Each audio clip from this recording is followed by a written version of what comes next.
So, NASA is going back to the moon. But here's the thing. This time, they're planning to stay.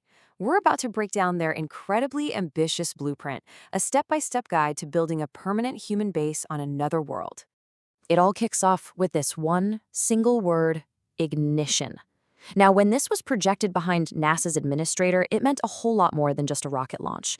It was a signal to the world that the entire American space program was about to change, fundamentally. To really get this new plan, you first have to understand the new NASA. The agency has totally transformed. It's gone from being spread too thin to being absolutely laser-focused on one thing: winning. For them, execution is everything. It's all about setting impossibly high goals and then actually hitting them. Okay, so here's our roadmap for today. We'll start with that ignition moment. Then we'll walk through the 3 incredible phases of building the space. And finally, we'll look at what the real mission is behind this whole thing. The entire plan, it really unfolds over 3 distinct phases. It all starts with just securing access and testing the tech. Then it moves to building the actual foundation. And finally, achieving what sounds like science fiction: permanent human habitation on the moon. Let's dive right into phase 1. For the next few years, the entire focus is on one thing: creating a reliable highway to the moon. I mean, this is all about relearning how to land safely and getting into a fast, repeatable rhythm of missions, all while testing the wild new tech they'll need to survive up there. And get this, the scale and the speed of this operation are just staggering. We're talking about 25 missions in just 3 years. And out of those, 21 are actual lunar landings. This is an incredibly aggressive push to make the moon a regular destination. Now, here's a really crucial part of this new execution-focused NASA. They've made a major change to the Artemis 3 mission. You see, the old plan to go straight from a test flight to a landing, it was just too risky. So the new NASA is playing it smart. They're going to test the lander, the docking, the life support, all of it, much closer to home in 2027, where if something goes wrong, you can fix it. And this creates a totally new tempo. So after that test in low Earth orbit, Artemis 4 will mark humanity's big return to the lunar surface in early 2028. But just to prove this isn't about planting a flag and leaving, Artemis 5 is going to follow just a few months later. From then on, the goal is a crewed landing every 6 months.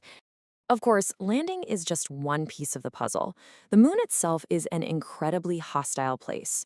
The Artemis base will have to survive 2 straight weeks of total darkness, where temperatures just plummet to below -200 degrees Celsius. So how in the world do you keep the lights on, and more importantly, the heat on when there's no sun? Well, the solution, at least at first, is nuclear. In phase 1, NASA is going to deploy what are called radioisotope thermal generators, or RTGs. These things are amazing. They basically use the natural heat that decaying plutonium gives off to keep all the essential gear from freezing solid during that long, dark, and dangerously cold lunar night. This phase is also going to deploy some just incredible new tech. We're talking about rocket-powered drones called Moonfall that can explore craters that are too dangerous for astronauts.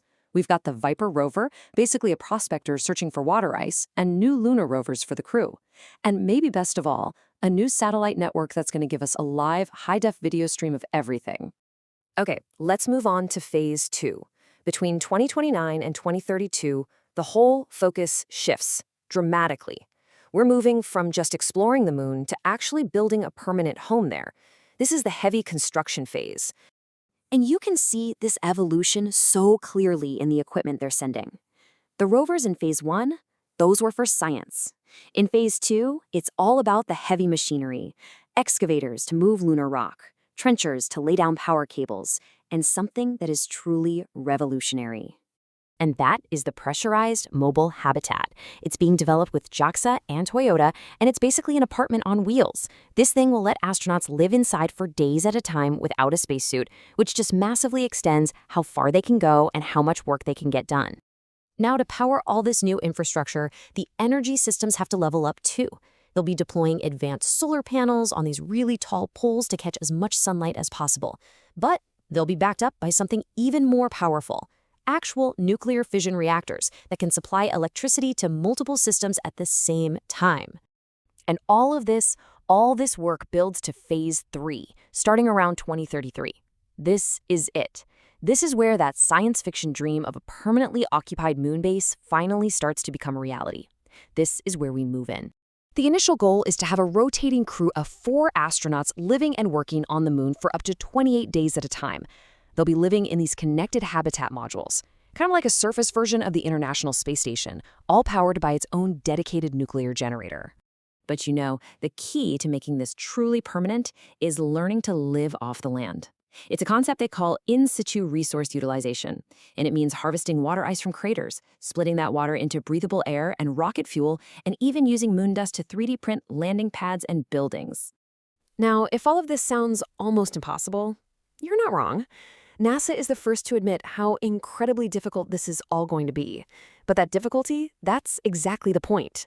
The challenge itself is what's going to drive all the innovation. So that begs the question, why? Why take on this immense challenge? Why pour billions of dollars and decades of work into building a moon base? Well, the answer goes way beyond just science or exploration. It's about something much more fundamental. The real mission here is to inspire, to show a whole new generation what humanity is capable of when we aim high and we work together, to motivate the young people who are going to achieve things in their lifetimes that right now we can barely even imagine. Because this incredible plan to build a base on the moon, it isn't really the end goal. It's the beginning. It's a launch pad for the future of humanity out there in space.